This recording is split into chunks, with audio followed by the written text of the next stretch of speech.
Ora, seja bem-vindos para mais um vídeo e para mais uma apresentação de um livro, e hoje eu quero falar de um artigo escrito por um grande autor francês, Benjamin Constant, e que se intitula Da Liberdade dos Antigos comparada à dos modernos. Portanto, da liberdade dos antigos comparado a dos modernos. Portanto, eu tenho aqui o artigo resumido num pequeno opúsculo, digamos assim, onde está reunido as principais ideias de Benjamin Constant sobre a liberdade dos antigos comparada à liberdade dos modernos, e eu porquê ter escolhido este livro hoje para apresentar aos meus amigos. Pois bem, com a importância nos nossos dias que tem o conceito de liberdade, para entendermos o que significa liberdade nos dias atuais e com tudo o que está a acontecer à nossa volta, eu achei muito interessante irmos, portanto, na história e principalmente na história das ideias, ver de facto o que significa a liberdade, quando é que o conceito de liberdade aparece na história das ideias, e também para melhor compreendermos na história das ideias políticas o que é que significa quando nós falamos em liberdade. Pois existe a liberdade política e existe também a liberdade económica. A liberdade económica deu origem àquilo que nós chamamos o liberalismo económico. E hoje também nós vamos ver isso. Então, este vídeo vai ser dividido em duas partes. Primeira parte, portanto, uma pequena biografia rápida de Benjamin Constant e o artigo de Benjamin Constant, as ideias principais da liberdade dos antigos comparado à liberdade dos modernos, que eu tenho aqui. E, para acabar o vídeo, numa parte pequena no final, vamos então ver o que é que significa o liberalismo clássico, o neoliberalismo e o chamado hiperliberalismo ou liberalismo societal, esse novo hiperliberalismo que nós conhecemos hoje na época contemporânea. E para podermos entendermos tudo isso, porque há aqui muita confusão, há conceitos de grandes confusões, principalmente numa altura em que nós estamos a ter tantas eleições, não é, em Portugal, numa altura em que vários partidos políticos estão a apresentar as suas ideias e há aí uma grande confusão de ideias, e até nos próprios líderes dos partidos, que muitas vezes, por falta de estudos ou por falta de maior aprofundamento sobre as ideias, muitas vezes baralham muita coisa.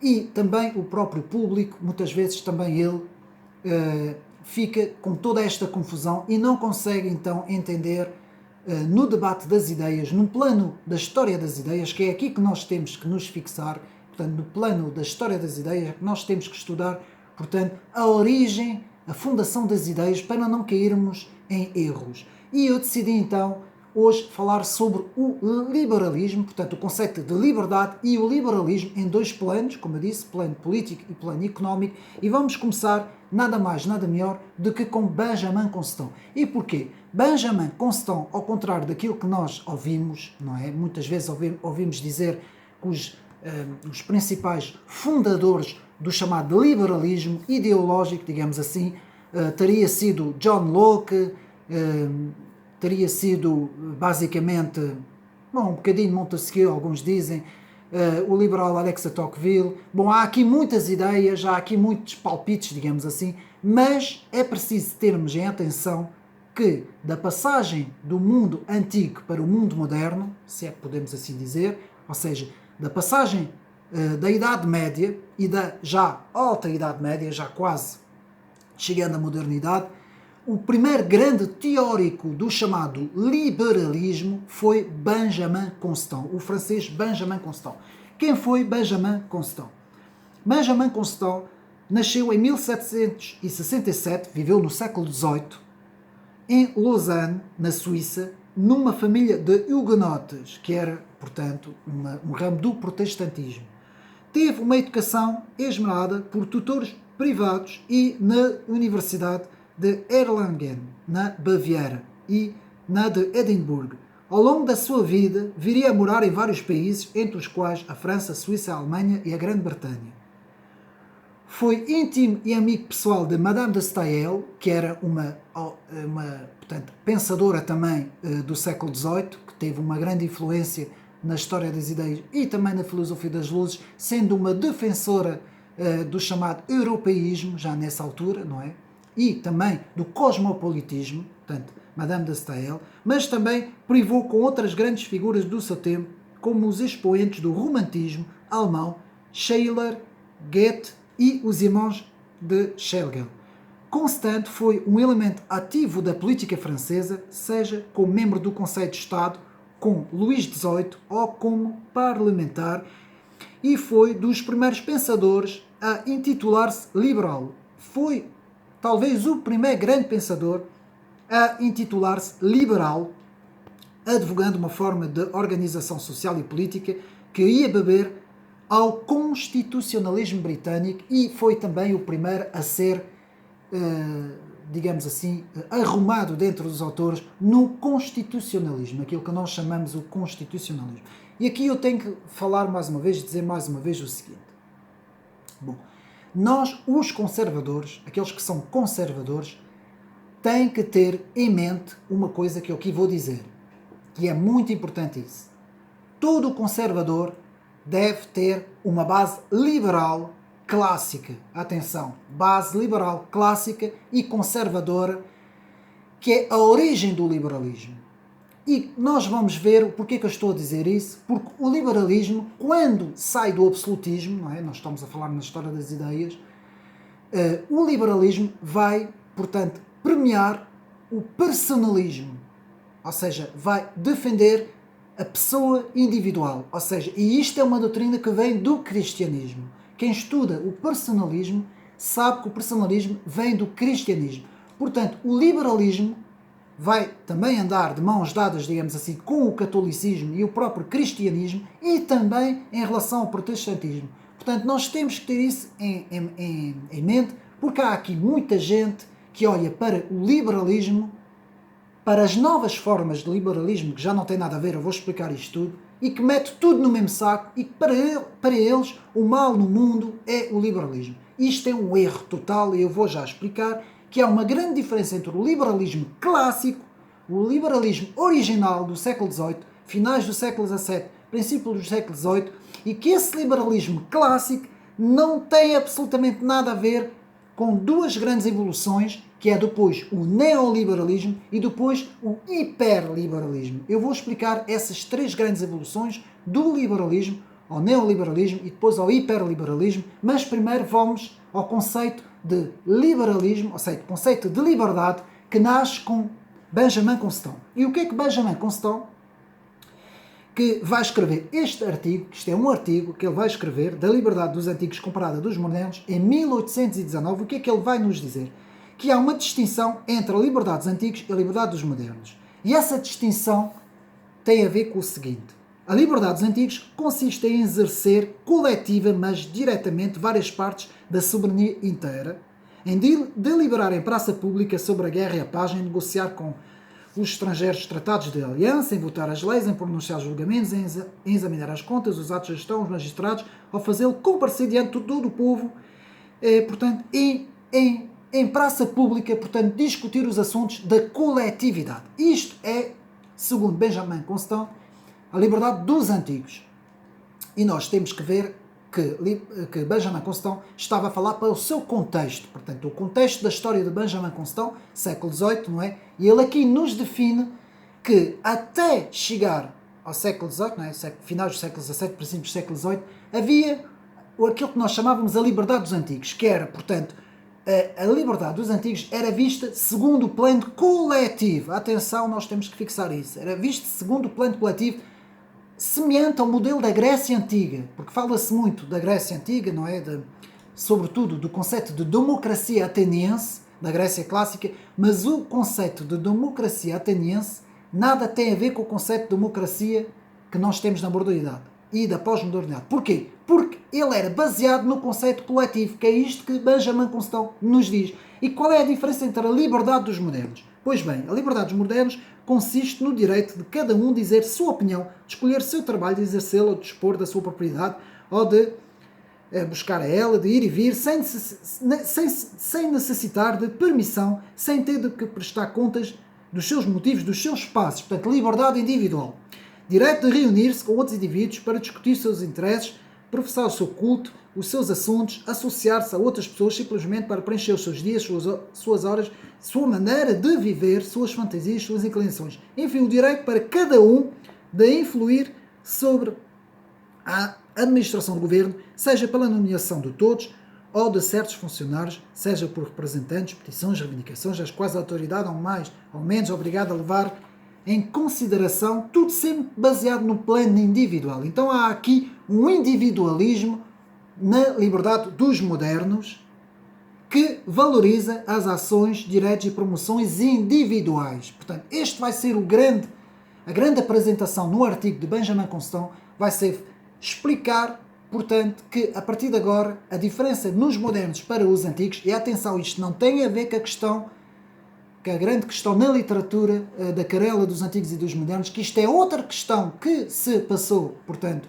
digamos assim, em 1670, 80, no século XVII, portanto, um século antes, que tem a ver com a Academia Francesa e que tem a ver com a literatura. Isto é outra questão, se bem que também tem algumas implicações na evolução da história das ideias, mas aqui estamos a falar no plano político e depois vamos falar no plano económico.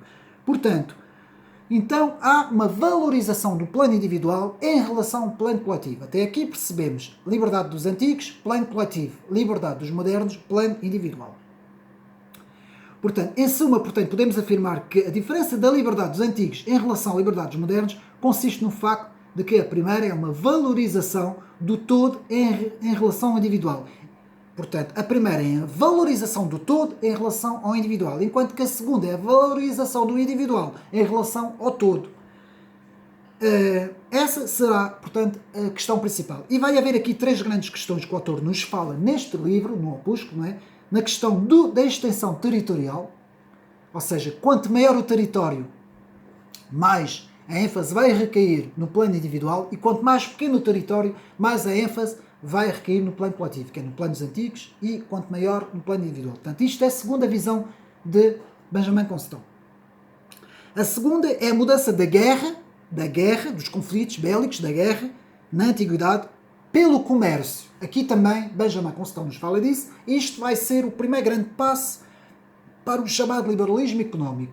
A visão de que a economia, a troca comercial, vai substituir as guerras entre as nações. Portanto, isto vai ser um dos primeiros, espírito voltado ao comércio, não é? Vai ser um dos primeiros grandes passos para entrar no liberalismo económico.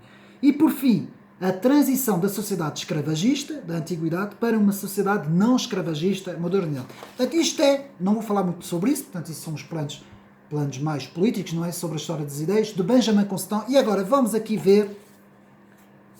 descortinar um pouco as ideias do autor. Bom, a grande ideia central do autor será o triunfo da liberdade individual política sobre a autoridade coletiva sobre as massas. Porquê?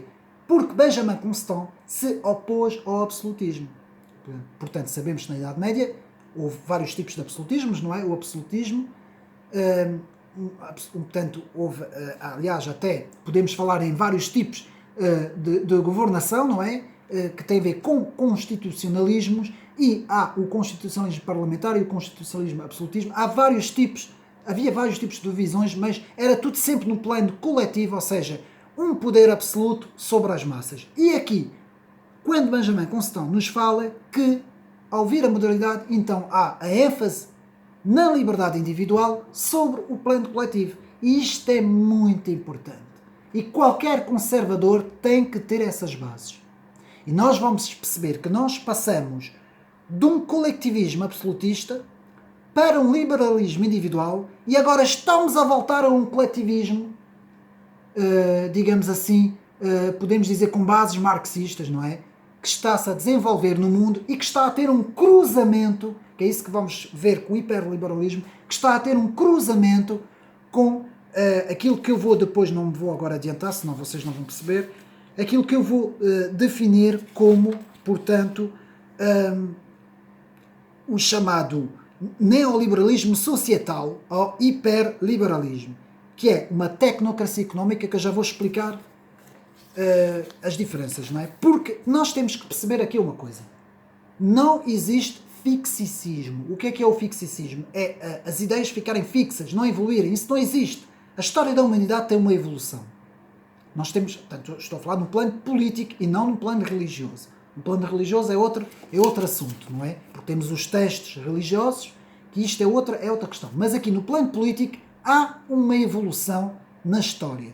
E se nós ficarmos agarrados a conceitos, eu sou isto e não sou aquilo, porque eu sou assim e não sou assado, isto é um erro. Nós temos que ver a evolução das coisas. E temos que entender uma coisa. Passamos, como eu disse, na Idade Média, do plano coletivo absolutista, que era uma visão coletiva da sociedade, para o plano individual liberal, quando chegamos à modernidade, entramos na pós-modernidade e voltamos ao coletivo, mas é outro coletivo, não é o mesmo coletivo na Idade Média.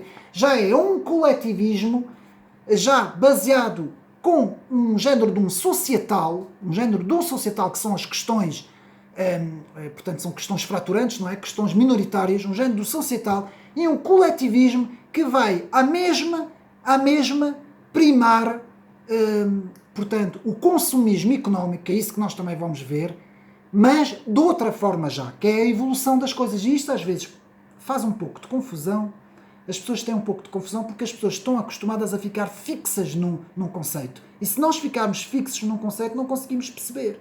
Não consegui, por exemplo, eu vou dar aqui um exemplo de um partido em Portugal.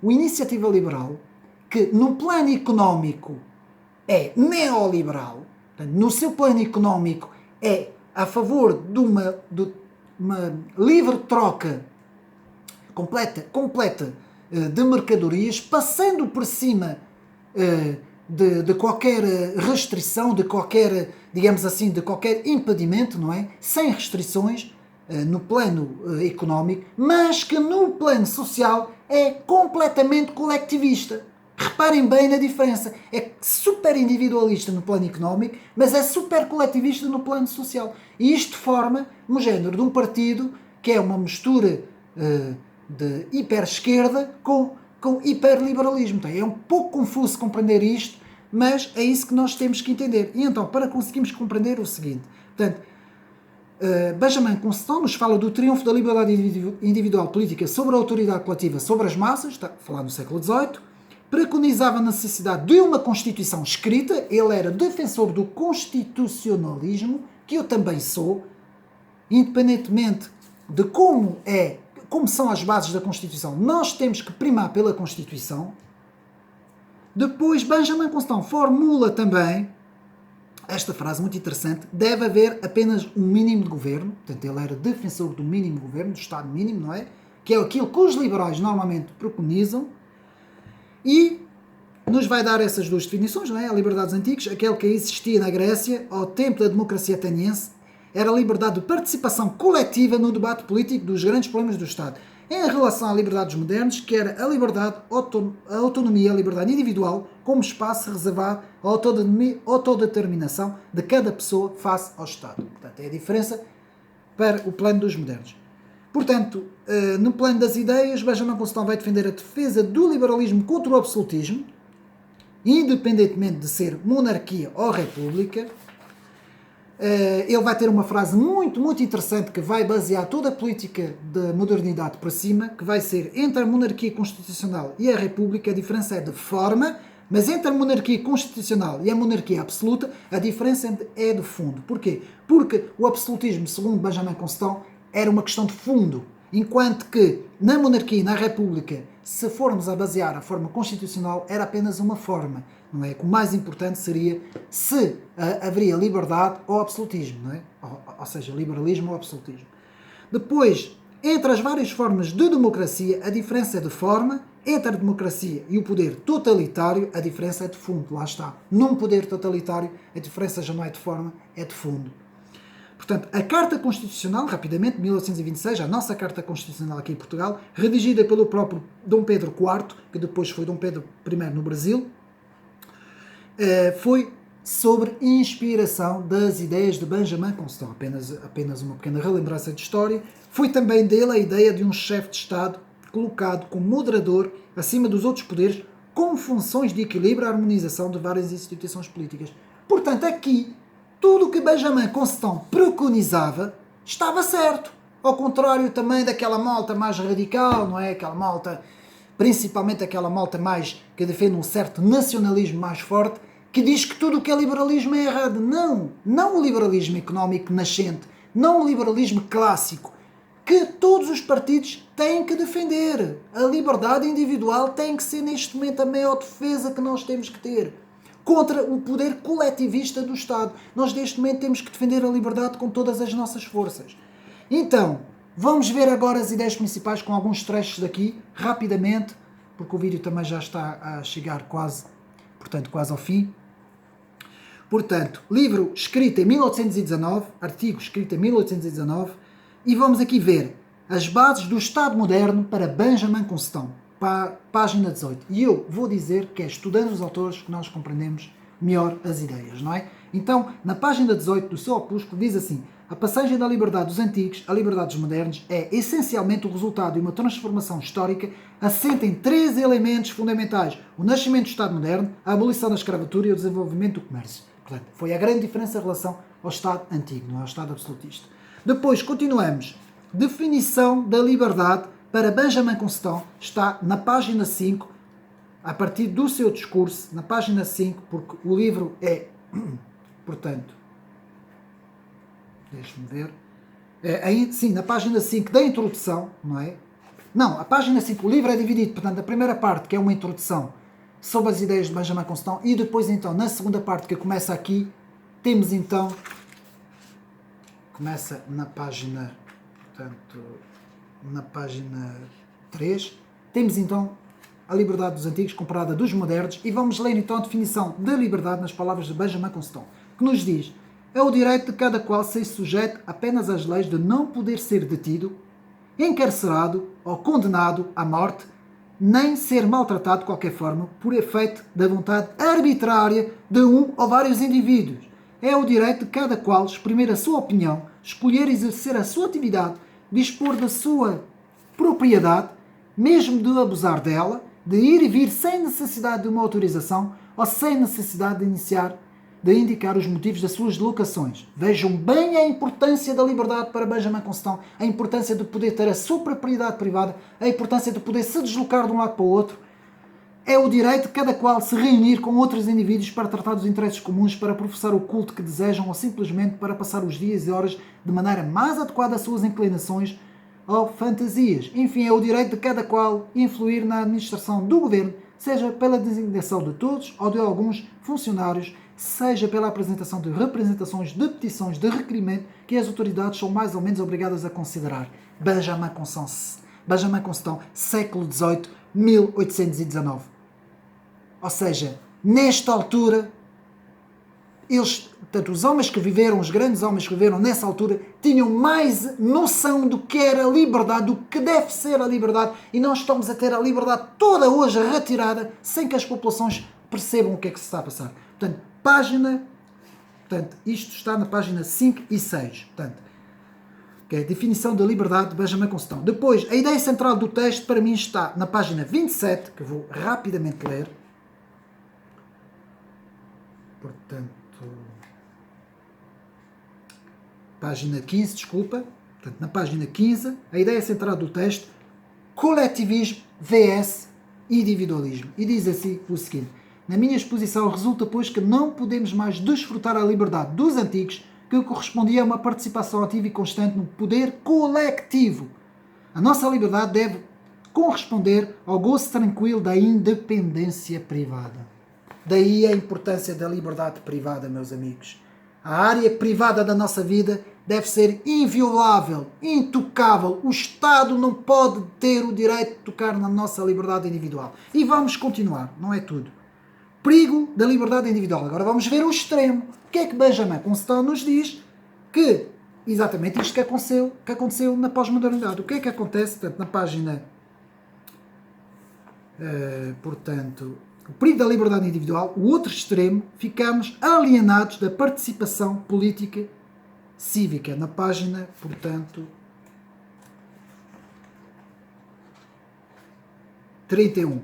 O perigo da liberdade moderna resulta da circunstância de, por estarmos exclusivamente absorvidos no gozo da nossa independência privada e na prossecução dos nossos interesses particulares, renunciamos completamente ao nosso direito e facilmente ao nosso direito de participação no poder político. É exatamente o que está a acontecer nos povos todos. Estão mergulhados completamente no individualismo que se esquecem de participar na vida ativa. E por isso é que temos uma abstenção tão grande, não é?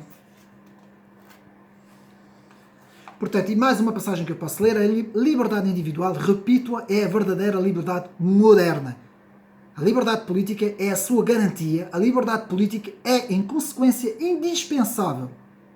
Mas exigir aos povos dos nossos dias que, como os de outrora, sacrifiquem a totalidade da sua liberdade individual à liberdade política, e Benjamin Constant nos diz que será o caminho mais fácil para lhe retirarmos uma dessas liberdades. E quando isso suceder, a outra não tardará também a ser usurpada. E o que é que Benjamin Constant nos quer dizer com isso?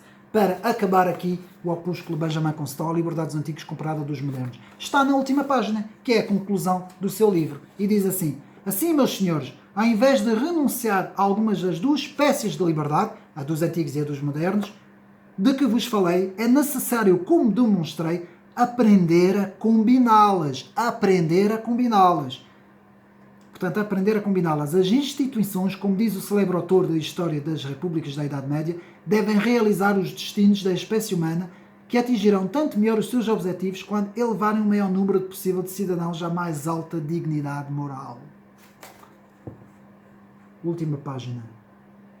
Ou seja, conclusão do livro. E rapidamente, para acabarmos o vídeo, o que é que se pode dizer? Equilíbrio.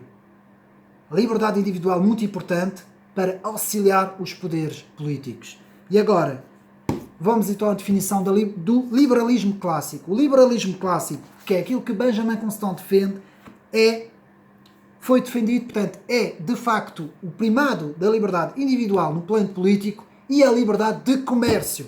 Portanto, a liberdade das nações entrarem em comércio umas com as outras. E isto defendeu Benjamin Constant, Adam Smith, Camão Invisível, Jean-Baptiste Say e David Ricardo. Foram os principais defensores deste liberalismo clássico. John Locke também no plano das ideias.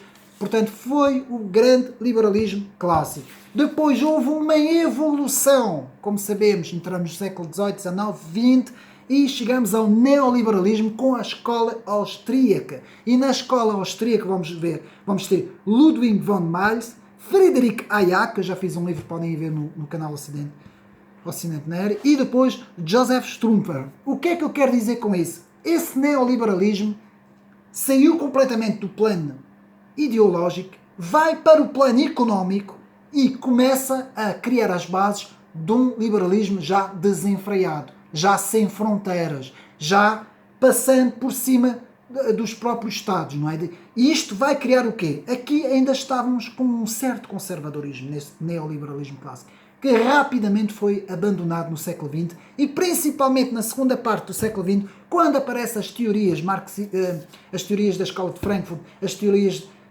pós-estruturalistas dos filósofos da French Touch, não é? Dos franceses, todas essas ideologias da chamada esquerda, que depois vai enverdar pela extrema esquerda, vão criar aquilo que eu chamo o hiperliberalismo, que é portanto, que começa com a escola de Chicago, Milton Friedman, que começa a ir a um hiperliberalismo e começa a portanto, fazer uma junção entre portanto, as ideias societais, aquilo que eu chamo as ideias societais, numa tecnocracia económica, e vai criar o hiperliberalismo ou liberalismo societal, que é aquilo que, por exemplo, a Iniciativa Liberal defende, por exemplo, ou até de certa forma o Emmanuel Macron também, não é? E de certa forma esta elite globalista e toda essa escola numérica, não é? Da Big Finança, daquilo que eu chamo de Big Finança, que são as grandes Big Tech, que são os GAFAM, que é todas essas grandes empresas do numérico, não é? E também toda essa grande finança internacional que neste momento transformou-se num hiperliberalismo, que foram buscar as ideias do neoliberalismo, não foram buscar as ideias do liberalismo clássico, de Benjamin Constant e de Adam Smith, não foram buscar as ideias do neoliberalismo, transformaram-nos como societal, a parte toda societal do marxismo, do neomarxismo e das teorias da nova esquerda, e transformaram isto tudo naquilo que hoje nós estamos a ver, que é o mundialismo desenfreado, completamente hiperliberalizado, cujo único objetivo é destruir tudo o que seja fronteiras, tudo o que seja identidades, tudo o que seja culturas, construir um mundo único com uma só moeda, uma só língua, enfim, tudo aquilo que nós sabemos, que eu tenho vindo a falar aqui muito no meu canal. Portanto, nós temos que perceber a evolução das ideias, a movimentação das ideias, que as ideias estão em constante movimentação e temos que perceber isso e nunca fazermos julgamentos precipitados ou generalizarmos as coisas a partir de um conceito, não é? Que não se deve fazer, deve-se estudar a evolução das coisas. E pronto, era mais ou menos o que eu queria dizer. O vídeo já está no fim. Muito interessante, recomendo a leitura de A Liberdade dos Antigos comparada com a dos modernos. Aquela malta que olha para o liberalismo com uns olhos assim, o liberalismo é a culpa do mundo estar assim, o liberalismo e o socialismo, não é? Não façam isso, estudem as ideias, vejam o que é que esses pensadores que viveram em outras épocas pensavam, o que é que eles defendiam. E meus amigos, para acabar este vídeo, a liberdade individual, a seguir a fé, para mim, não é? Em Deus, para mim, a seguir a fé em Deus, que é intocável, ninguém pode tocar, ninguém tem o direito de tocar na fé de um indivíduo. Logo a seguir é a liberdade, meus amigos. É o bem maior que existe neste mundo. Podem ir buscar o que quiserem, a pobreza, a riqueza, a defesa da natureza, o que vocês quiserem. O bem mais importante que existe no mundo é a liberdade do ser humano. Se nós retirarmos a liberdade do ser humano, acabou-se. Acabou-se. E eu espero que este vídeo seja uma grande reflexão para todos os meus amigos, possam partilhar este vídeo, meditar sobre as palavras de Benjamin Constant, o verdadeiro criador do liberalismo clássico, e espero que tenham gostado. E todos nós, conservadores, devemos ter em mente a importância da liberdade e das ideias liberais clássicas. Espero que tenham gostado mais deste vídeo. Um abraço e até uma próxima.